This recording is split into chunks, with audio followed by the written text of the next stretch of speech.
काङ्ग्रेसको विकल्पमा कम्युनिस्ट, कम्युनिस्टको विकल्पमा काङ्ग्रेस भयो कि त्यहाँबाट बिग्रियो।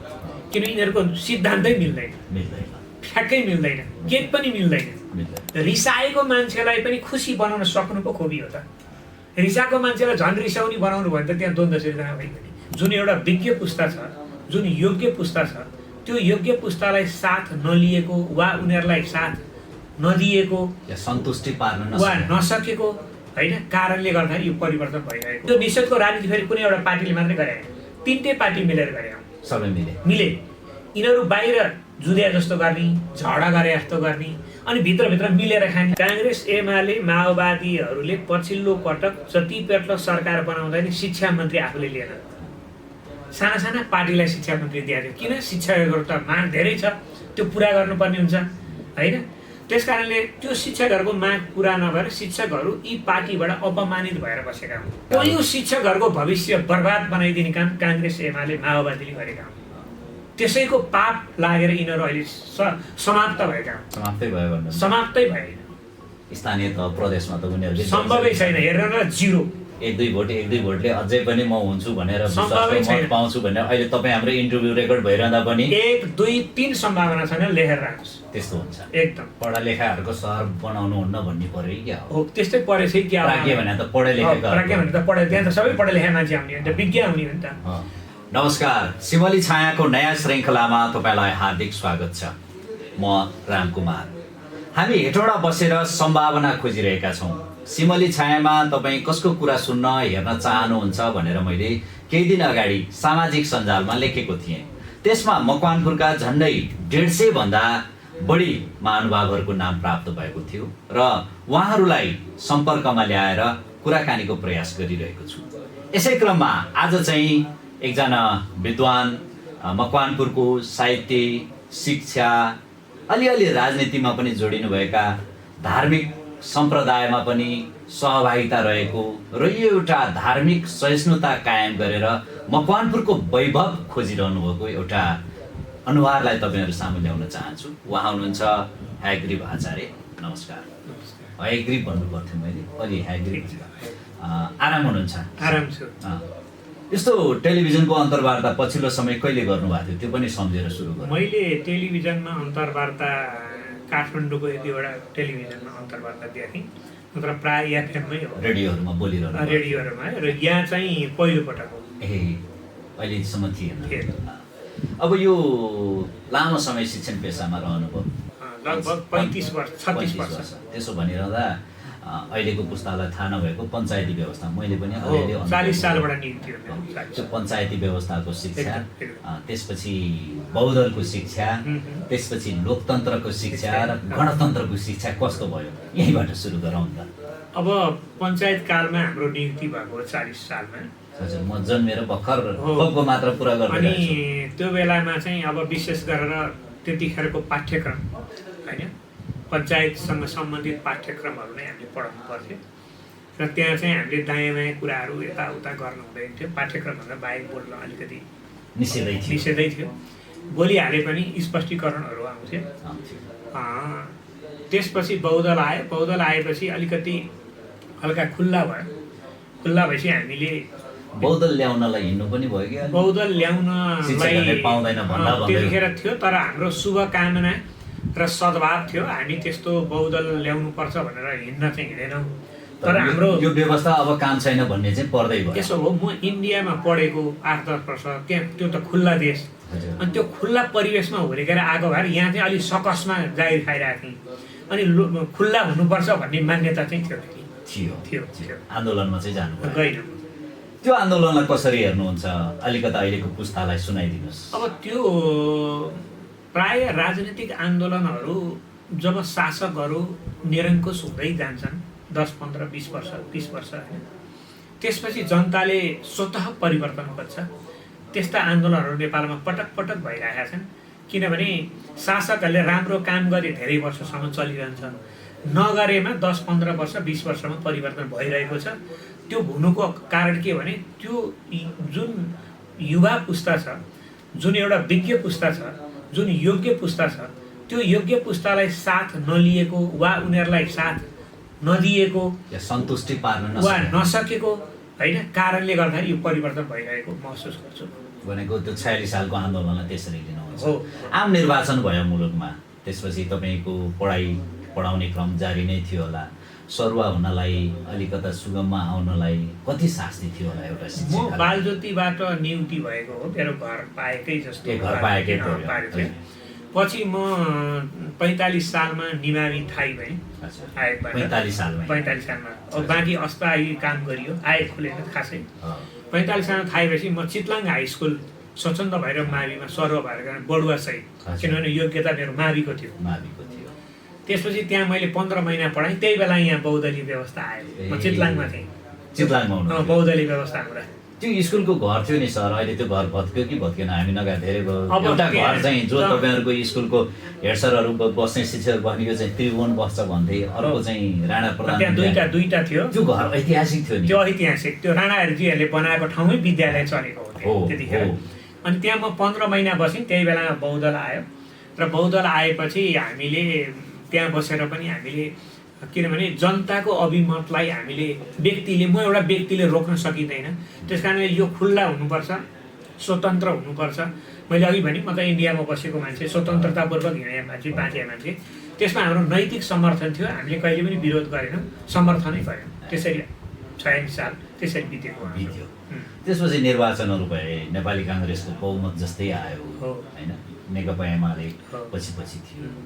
कहाँनिर बिग्रियो यो सिस्टम, कहाँनिर र यो जनतामा असन्तुष्टि बढेर फेरि 52 सालमा माओवादीको युद्ध सुरु भयो? मलाई चाहिँ के लाग्छ भने यो एउटा दुर्भाग्य के भयो नेपालमा भने काङ्ग्रेसको विकल्पमा कम्युनिस्ट, कम्युनिस्टको विकल्पमा काङ्ग्रेस भयो कि त्यहाँबाट बिग्रियो।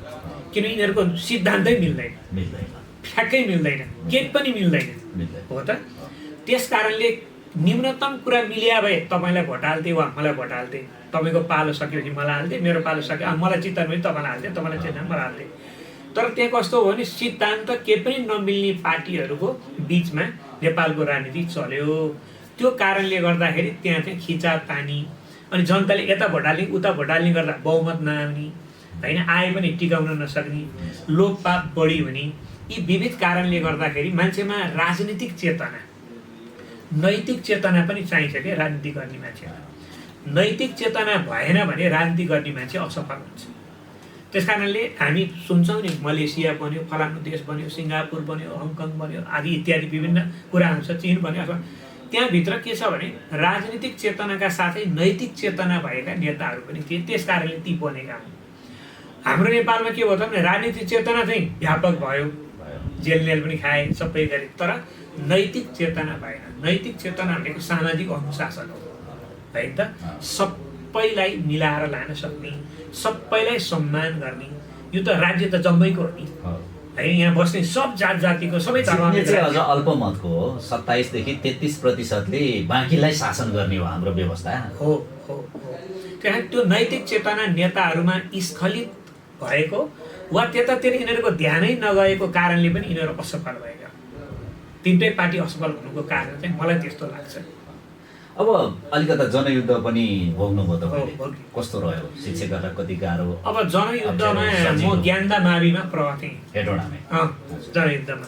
म चितलाङबाट 15 महिनापछि ज्ञानदा मावि आएको हो। त्यहाँ म करिब 15 वर्ष हेडमास्टर भएँ। त्यसपछि 62-63 को जनआन्दोलन म प्रवाह थिएँ। अब माओवादी साथीहरूले फोन गर्नुहुन्थ्यो, अब यता प्रशासनबाट ल है खबरदार त्यहाँ दायाँ बायाँ भनेर चाहिँ हामी बडो डर मर्नु, कहिलेकाहीँ त राति निन्द्रा पनि लाग्दैन थियो।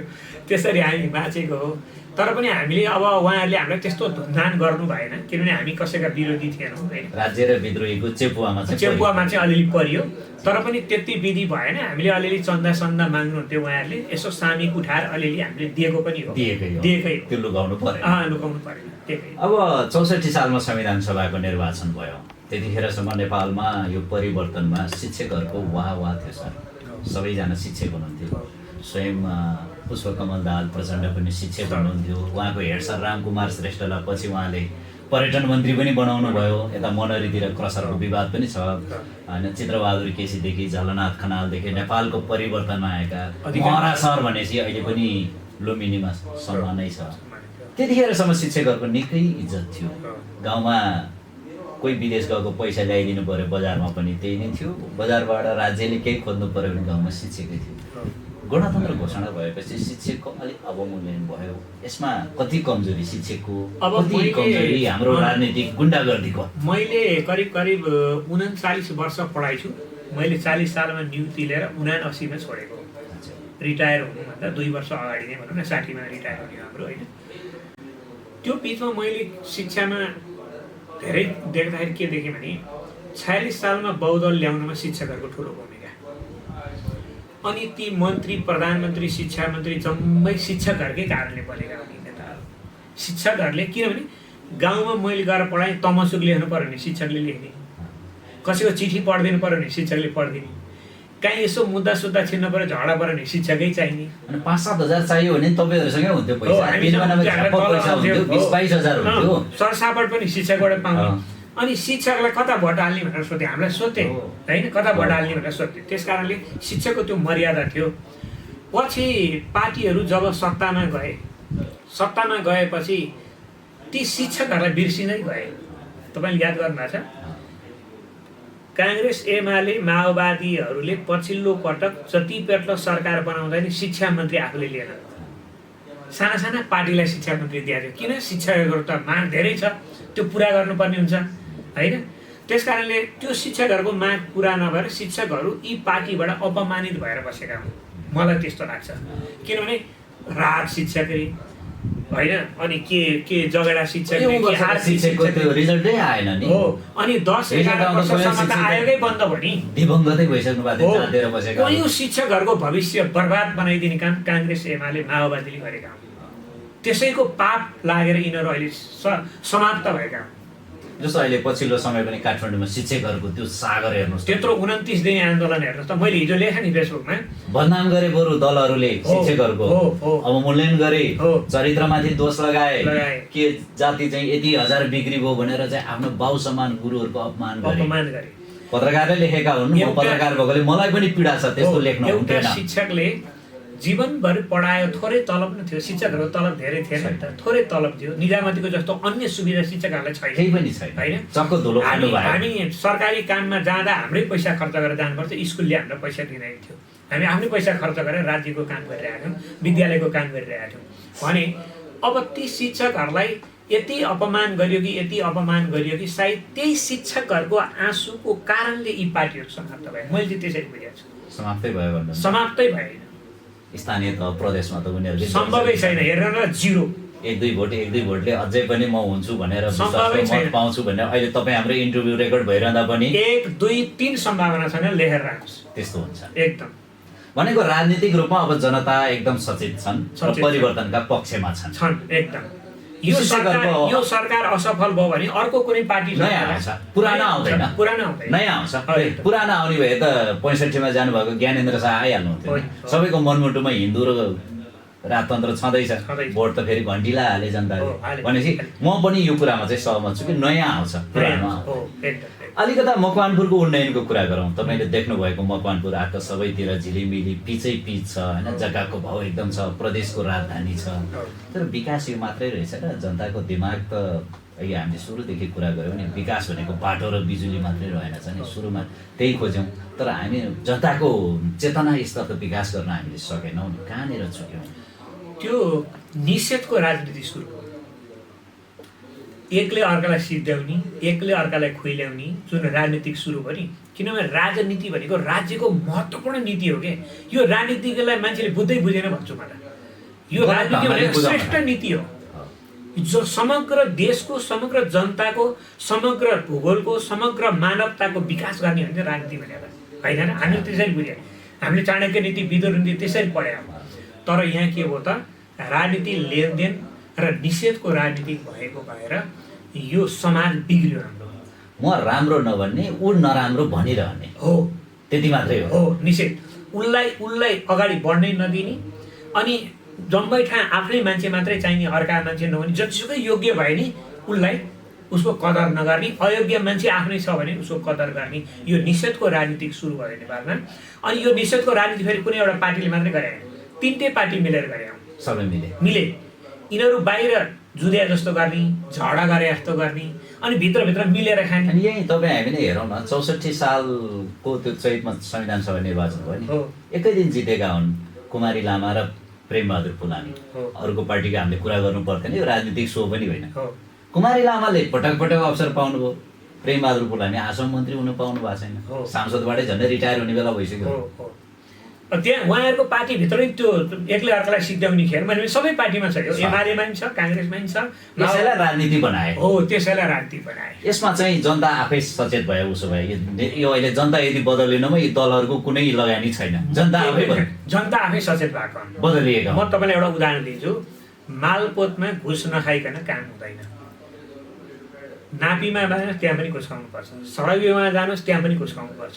एउटा शिक्षक सरुवा हुँदा घुसको रेटै आयो शिक्षक सङ्घबाट। एकजना शिक्षक साथीको 2 लाख रुपियाँ मागेको मैले त्यहाँ गएर झगडा गरेर त्यो 2 लाख बचाइदिएको छु कि, अहिले नाम नभनौँ, मैले झगडा गरेर।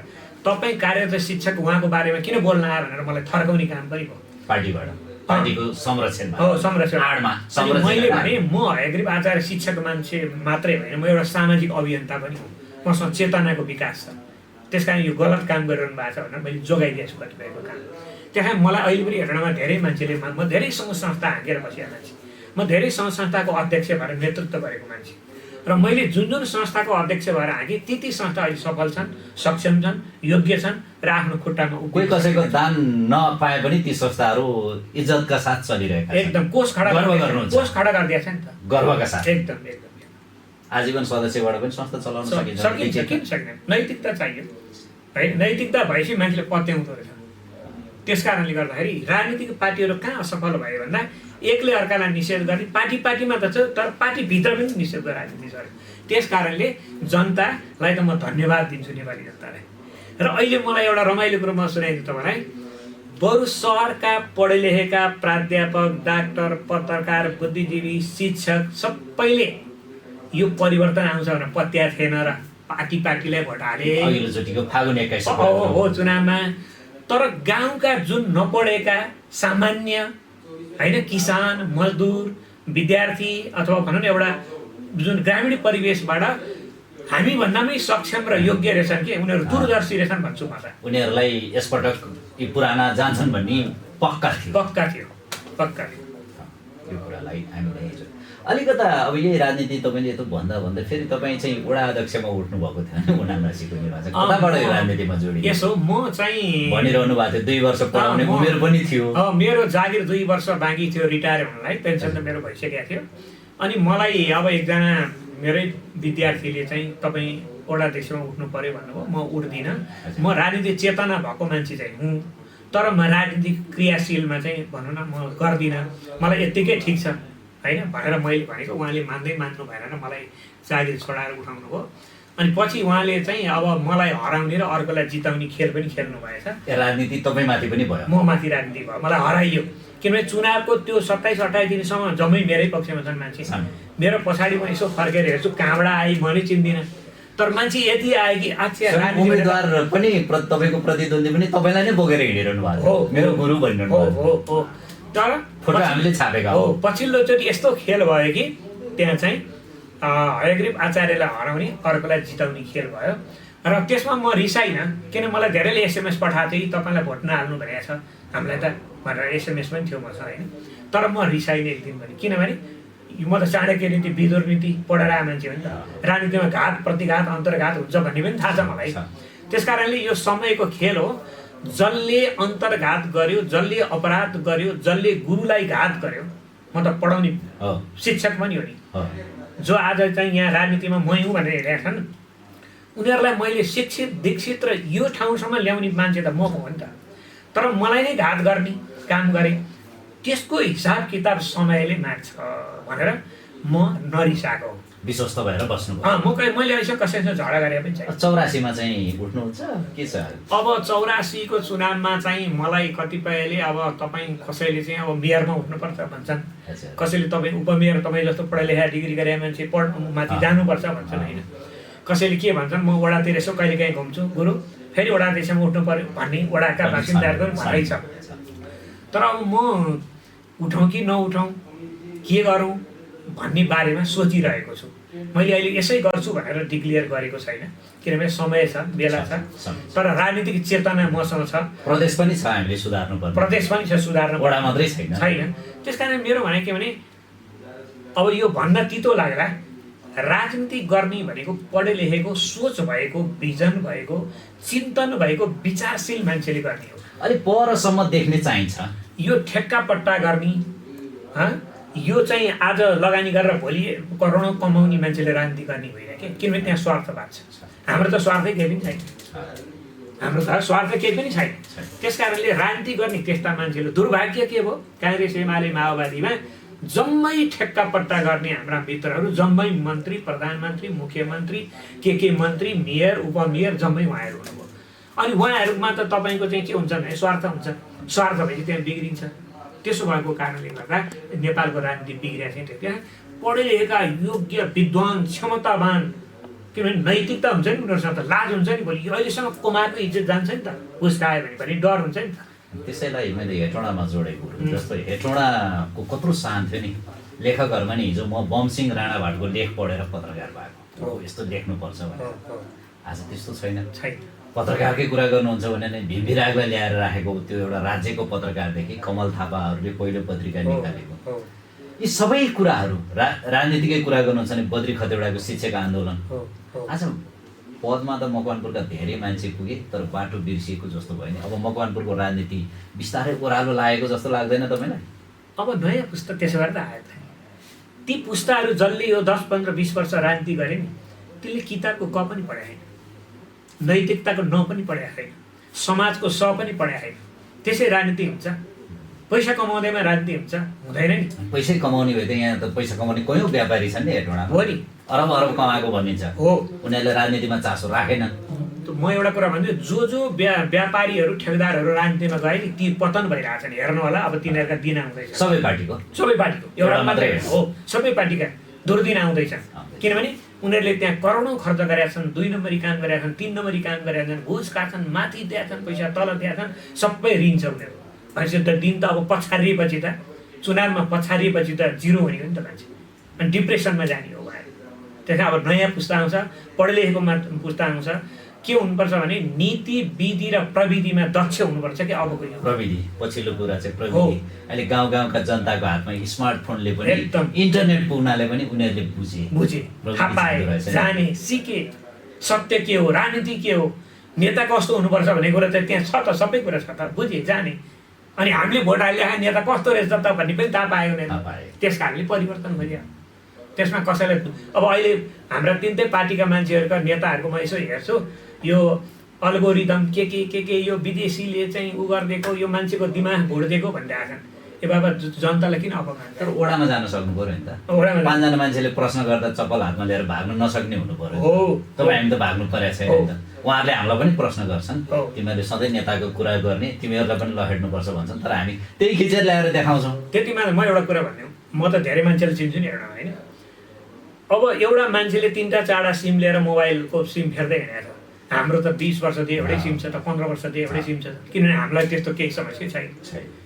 राजनीति गर्ने मान्छे त त्यस्तो स्वच्छ छविको हुनु पर्यो नि त। आफ्नो खातामा नपठाएर कहाँ नचिनेको मान्छेको खातामा पैसा पठाइदिन भनेर चलिरहेछन्। हो, त्यस कारणले गर्दा नैतिकता, मैले अघि भने न, नैतिकताको ह्रास भएको हुनाले, बढी पदलोलु भएको हुनाले र व्यवसाय गर्ने, विशेष गरेर ठेक्का पट्टा गर्नेहरू राजनीतिमा हाबी भएर यो नेपालको दुर्दशा भयो। ठेक्का पट्टा गर्ने, ठेक्कापट्टै गरेर राज्यलाई कर तिरेर सम्मान लिने हो कि होइन? तपाईँ पत्रकार हुनुहुन्छ, तपाईँ पत्रकारिताबाट बिस्तार माथि गएर अनि उमेर भएपछि एउटा राजनीतिको सम्मानित पदमा पुग्ने हो कि। तर यहाँ त मान्छे ठेकदार हुने जुगे नेता भइहाल्यो। अनि यस्तो पद त उहाँले बाँड्न थाल्नुभयो, अयोग्यलाई बाँड्नु हो, अयोग्यलाई बाँड्नु। अब मैले एउटा तपाईँलाई उदाहरण दिन्छु। एउटा 8 कक्षा पास गरेको, बल्ल बल्ल SLC पास गरेको 3rd डिभिजनको मान्छे कुनै एउटा माध्यमिक विद्यालयको अध्यक्ष हुन्छ ल, हेर्नुहोस्, योभन्दा दुर्भाग्य अरू के हो? त्यही स्कुल हो जहाँ हामी 54, 55, 50 पछि भनौँ न, मलाई ठ्याक्कै पर्छ नि, 50-51मा हामी गाउँबाट पढ्न आउँदा तिमीहरू गाउँलेले पढ्न सक्दैन, यो सरकारी स्कुल एकदम राम्रो स्कुल हो भन्ने थियो। भर्ना पनि पाउँथेन, तर अध्यक्षमा भर्ना चाहिँ त्यसरी खल्तीबाट हुँदो रहेछ। भनेपछि एउटा 20औं वर्ष लगाएर पढेर मेहनत गरेर पैसा खर्च गरेर डिग्री गरेर आएको एउटा मास्टरले जसले ज्ञान दिन्छ त्यो मास्टरले चाहिँ एउटा कट्टु लाउने ठेकदारलाई अध्यक्ष भएको नाताले पार्टीले उसलाई ल्याएर अध्यक्ष स्कुलको बनाइदिए नाताले नमस्कार गर्नुपर्छ। कति हीनता बोध भयो होला तपाईँ कल्पना गर्नुहोस् त। अनि त्यो त्यो त्यो कट्टुवाला ठेकदारलाई अध्यक्ष भयो भन्दैमा पढे लेखेको छैन उसलाई डिग्री गरे मान्छेले नमस्कार गर्दा उसले भोट हाल्यो होला त्यो पार्टीको मान्छेलाई। त्यही पार्टीको मान्छेले त्यो पार्टीलाई भोट हालेन। किन हालेन? हिजो त्यो हाम्रो पार्टीको मान्छेले हामीलाई अपमान गर्नलाई एउटा ठेकदार ल्याएर अध्यक्ष बनाइदियो विद्यालयको। यो हेटौँडाकै कुरा गरेँ मैले हेटौँडा होइन, अल नेपालभरि यस्तै छ त। हेटौँडामा पनि छ। अब अलिकता साहित्यको कुरा गरौँ, यसपछि हामी धर्मको कुरा गरेर यसलाई सकिन्छ धार्मिक कुरा। साहित्यिक संस्था पनि यहाँले लामो समय झन्डै 3 दशक भयो संस्थै सञ्चालन गर्ने, एउटा स्थापना गर्ने, त्यसलाई भर्थे गर्ने, टिकाउने काम गरिरहनु भएको छ। वर्षमा 8-9वटा पुरस्कार पनि 8-9वटा नि अझ बढी पुरस्कार 18वटा पुरस्कार पनि दिइरहनु भएको छ। के छ यो अलिकता? यो मातृभूमि साहित्य समाज भन्ने संस्था चाहिँ 2056 सालमा म र देवराज खरेल मिलेर स्थापना गरेका हौँ। म इन्डियामा पढ्दा त्यहाँ कविता उहीँबाट लेख्थेँ। म त्यहाँ हिन्दी पनि नेपाली पनि कविता लेख्थेँ। नेपाली कविता सुनाएर भन्थेँ मलाई इन्डियनहरूले, म नेपाली कविता सुनाउँथेँ। अनि त्यहाँ मैले सोध्थेँ, अनि यसो हेऱ्यो त्यो ब्यानरमा हेऱ्यो 86औं जन्म जयन्ती मनाएर यहाँ भन्थेँ कि 86 वर्ष भइसकेको छ त्यो संस्था जन्मेको भनेर। त्यो कहीँ पुस्ता भइसक्यो नि त्यो। अनि म पनि नेपालमा भोलि पढेर गएर त्यस्तै संस्था जन्माउँछु भनेर मेरो परिकल्पना आउँथ्यो। पछि नेपाल आएँ, म पिप्लेमा बस्ने, खरेलजी पनि ती पिप्लेमा बस्ने, उहाँ पनि साहित्य लेख्ने, म पनि साहित्य लेखेँ, हाम्रो कनेक्सन भयो, सम्बन्ध भयो। र अनि मातृभूमि साहित्य समाज खोल्ने भन्ने एउटा साहित्यिक संस्था खोल्ने भन्ने कुरा आयो। आएपछि ल खोलौँ त भनेर हामी सल्लाह गऱ्यौँ र हामीले मातृभूमि जोडायौँ र सिडी कार्यालय दर्ता गरेर त्यो संस्था स्थापना गऱ्यौँ। र आज त्यो संस्थाले वर्षको 18वटा पुरस्कार बाँड्छ। त्यहाँ अधिकांश अक्षय कोष छ। नेपाल भारतका बाहिरका साहित्यकारहरूलाई हामी बोलाएर त्यो पुरस्कृत गर्छौँ र सम्मानित गर्छौँ। र यो सुकर्म हो, यो बाँड्ने हो होइन, दिने हो हाम्रो काम भनेको होइन, समाज निर्माण गर्ने हो, समाज रूपान्तरण गर्ने हो। त्यति नै हेटौँडाको साहित्यकारलाई देशले अरू जिल्लाहरूले दिएन कि भन्ने प्रश्न हो मेरो चाहिँ। अब त्यो चाहिँ कस्तो छ भने यो साहित्यमा पनि एउटा विकृति पछिल्लोचोटि के आयो भने सेटिङमा पुरस्कार दिने। यसपालि तपाईँले मलाई, अर्कोचोटि मैले तपाईँलाई। त्यसले गर्दाखेरि पनि अलिकति यो बदनाम पनि भएको छ। तर मातृभूमि साहित्य समाज जसको म संस्थापक अध्यक्ष पनि हुँ, हामीले चाहिँ आजसम्म त्यस्तो कृत्य हामीले गर्न परेका छैन, गर्न पनि नपरोस्। हामीले दिएका पुरस्कारहरूमा त्यस्तो विवादास्पद टिप्पणीहरू आजसम्म आएका पनि छैन होइन। हामीले त्यो मातृभूमिले स्थापना गरेको पुरस्कार कुनै दिन हामीले तपाईँलाई पनि दिउँ, किनभने तपाईँले पत्रकारितामा सुकर्म गरिरहनु भएको छ हामीले देखिरहेको छौँ नि विगत कयौँ वर्षदेखि। त्यही कारण हामी 15-16 वर्षदेखि त्यो क्षेत्रमा बसेर काम गरिरहेकाहरूलाई हामी साहित्य, कला, संस्कृति, पत्रकारिता, समाजसेवामा दिन्छौँ। यसरी हामीले त्यो संस्था चलाइरहेका छौँ। पछिल्लोचोटि अहिले हामीलाई समस्या कहाँनिर भने ब्याङ्कको ब्याज घटिदिएर संस्था चलाउन निकै गाह्रो भइरहेछ। के अरे कोष चाहिँ छ तर ब्याज घटेको समस्या भइरहेछ।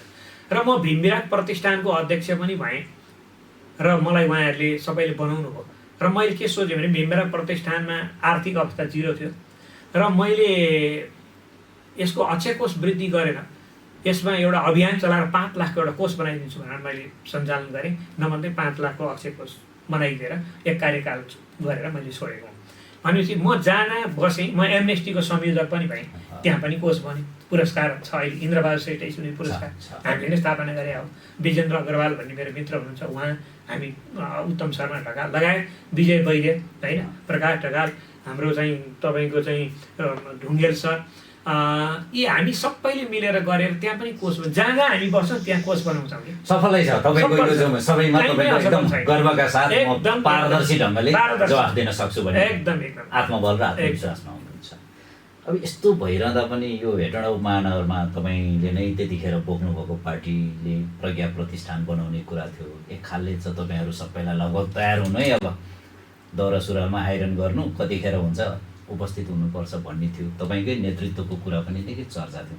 त्यो चाहिँ किन हरायो? हिजो मात्रै डाक्टर अर्पण पराजुलीले फेसबुकमा यसलाई फेरि भन्न मिल्ने जति भनिदिनुहोस्। सबै भन्नु परेन, हामीलाई दुनियाँलाई गाली नगरे नै तपाईँ हामीलाई खाना पुगिरहेको छ। राज्यले तलब केही कुरा चाहिँ भन्नै पर्छ, समय आएपछि भनिदिनुहोस्। अनि यसो भयो, म चुनावमा उठेँ। चुनाव हारिसकेपछि मिनाजीले मलाई एक दिन नगरपालिकामा बोलाउनु भयो, मेयर साहबले बोलाएपछि के भन्नु भने, सर तपाईँ एउटा पढे लेखेको विद्वान मान्छे, तपाईँसँग धेरै कला क्षमता, तपाईँले संस्था चलाएको मैले हेरिरहेको छु, उपमेयर हुँदाखेरि देखेको हो। तपाईँ जस्तो मान्छेले चुनाव हार्नुभयो, अब प्रज्ञा प्रतिष्ठान गठन गर्नु पर्यो, तपाईँले यसको नेतृत्व गर्नु पर्यो र सबै ऐनहरू विधानहरू के हो मलाई थाहा छैन, यो सबै मिलाउनु पर्यो भनेपछि मैले त्यो सबै व्यवस्थापन गरेँ।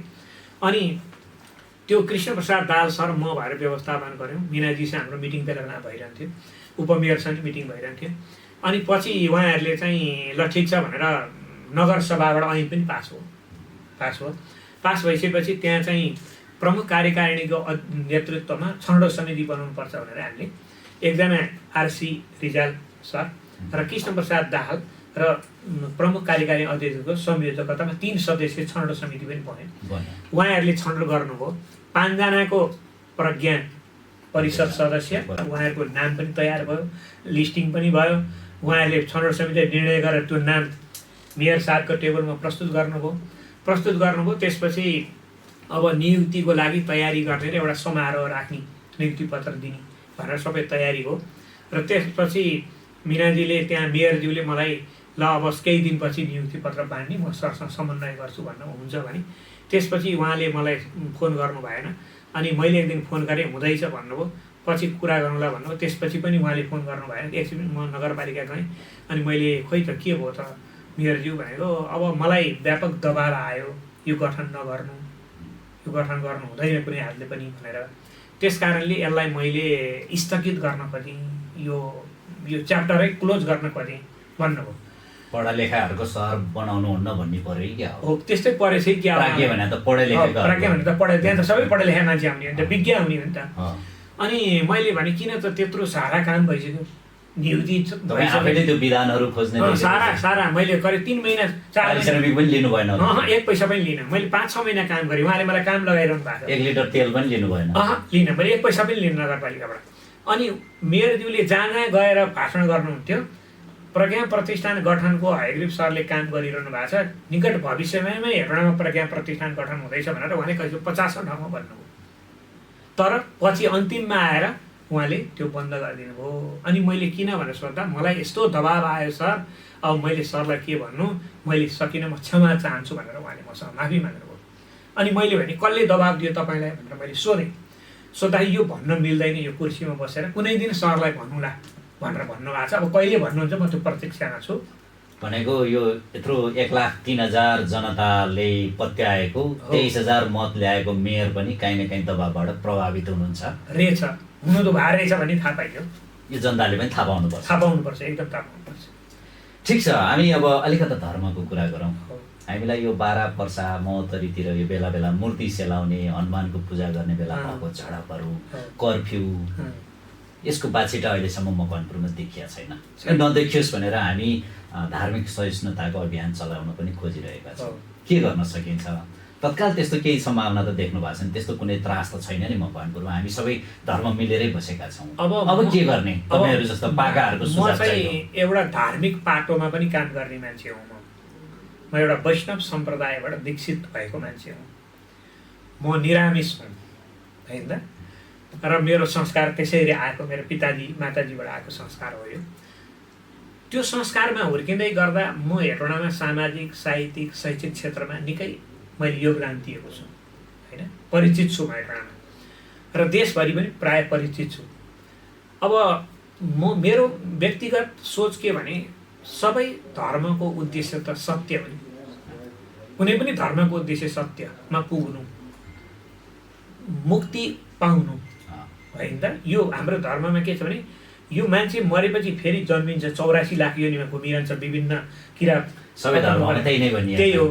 तर मुक्ति भने चाहिँ त्यो फेरि जन्मेर मरिरहन नपरोस्, पूर्ण महापरिनिर्वाण प्राप्त होस् भन्ने उद्देश्य हो। र सबै धर्मको उद्देश्य त्यही हो, फेरि फरक के पनि छैन। तर हामी कहिलेकाहीँ के हुँदो रहेछ भने, त्यहाँ व्यक्तिगत स्वार्थ पनि हुन्छ नि मान्छे। मुन्डे मधुरी भिन्ना भन्छ क्या, टाउको अनुसार बुद्धि सोच फरक प्रकृतिले नै दिएको हो यो फेरि। त्यहाँ कहिलेकाहीँ व्यक्तिगत स्वार्थ हाबी हुँदा वा विभिन्न कारणले वा आफ्नो महत्त्व कमजोर हुँदा त्यहाँ द्वन्द्व सिर्जना हुन्छ। व्यक्तिमा नि हुन्छ, समाजमा नि हुन्छ, धर्ममा पनि हुन्छ र धर्मका बिचमा पनि हुन्छ। तँ ठुलो कि म ठुलो भन्ने हुन्छ। त्यो कारणले यो द्वन्द्व भएको हो भन्ने मलाई लाग्छ। हामी सबैजनाले एउटा नैतिकतापूर्ण आचरण, व्यवहार, शिक्षा, ज्ञान यी अध्ययन गऱ्यौँ, विचार गऱ्यौँ, मनन गऱ्यौँ भने त्यस्ता सोचहरू दिमागबाट आउँदैन। आइहाले पनि यसले त भोलि हामीलाई विनाश गर्छ है, यतातिर लाग्नु हुँदैन भनेर मान्छेमा झसङ्ग हुन्छ। कहिलेकाहीँ रिस उठ्दा मलाई पनि उठ्छ नि, तपाईँलाई पनि उठ्ला होइन। रिस नउठ्ने मान्छे हुँदैन, तर रिस कति उठ्ने कति गर्ने भन्ने चाहिँ आफूले कन्ट्रोल गर्ने कुरा हो। अब धर्ममा पनि यी विकृतिहरू जुन पछिल्लोचोटि तराईमा देखिएको छ, अब यो चिन्ताको विषय हो मलाई लाग्छ। अर्को कुरा, यो चाहिँ 81% हिन्दू भएको यो मुलुक हो। यद्यपि हामीले हिन्दू बाहेकका धर्महरूलाई पनि संरक्षण गरेर, सद्भाव राखेर, हामी भाइचारा गरेर, हातेमालो गरेर होइन उहाँहरूसँग हामी बसिरहेका छौँ। हामीले द्वन्द्व गरेका छैनौँ। तर पनि के हुन्छ भने यो कहिलेकाहीँ विभिन्न घुसपैठीहरू, विभिन्न कसैले कसैलाई उचालेर धार्मिक द्वन्द्व गराइदिनु पाए यो फाइदा हुन्थ्यो भन्ने पनि हुन्छ नि त। समाज त विविधताले भरिएको छ नि त। त्यहाँ सबैमा चेतना हुन्छ, सबैमा ज्ञान हुन्छ, सबै पढे लेखेका मान्छेहरू इमान्दार हुन्छन् भन्ने पनि छैन। फेरि एकथरी पढे यो साँच्ची भन्नु चाहिँ नेपाल बिगारेकै पढे लेखेका मान्छे मैले भन्ने गरेँ त्यस कारणले गर्दा समाज बिगारेर नपढेकाहरूले होइन, त्यो राङ सिराङ खैराङका मान्छेले समाज बिगारे, तिनीहरू देउता हुन्। तिनीहरू बिगारे भने एक गिलास रौसी खाएर बेलुका 1-2 थप्पड चाहिँ पिट्यो होला नि, कहिलेकाहीँ झगडा गरेछ। तर सिङ्गो समाज बिगारे भोलिपल्ट फेरि उठेर बुढीलाई माया गरेछ, माया नै गरे। त्यस कारणले अब यो द्वन्द्व हुनु हुँदैन भनेर म पहिलेदेखि नै लागिरहेको मान्छे हुँ। मेरा क्रिस्चियन साथीहरूसँग, मुस्लिम साथीहरूसँग राम्रो दोस्ती छ। उहाँहरूसँग बस्ने, गफ गर्ने, यताउता भाइचाराका मेरो गफ भइरहेको हुन्छ। र म चाहिँ सकेसम्म द्वन्द्व गर्न हुँदैन, मिलेर मानवताको हिसाबले बस्नुपर्छ भनेर लागेको हो। आजसम्म त्यसमा म सक्षम छु। र अब नेपालमा पनि के हुन्छ भने हामी नेपाली मुसलमान, नेपाली क्रिस्चियन, नेपाली हिन्दूहरू त मिलेर बसेका छौँ। तर बाहिरबाट आएका घुसपेटीहरूले द्वन्द्व गराइदिन सक्छ नि त। त्यो बारेमा चाहिँ राज्य सचेत हुनुपर्छ। त्यसको जोखिम हाम्रो हेटौँडामा पनि छ। किनभने तराईमा भइरहेछ भने त्यसको आगो त यहाँ नआउला भन्न सकिँदैन नि त।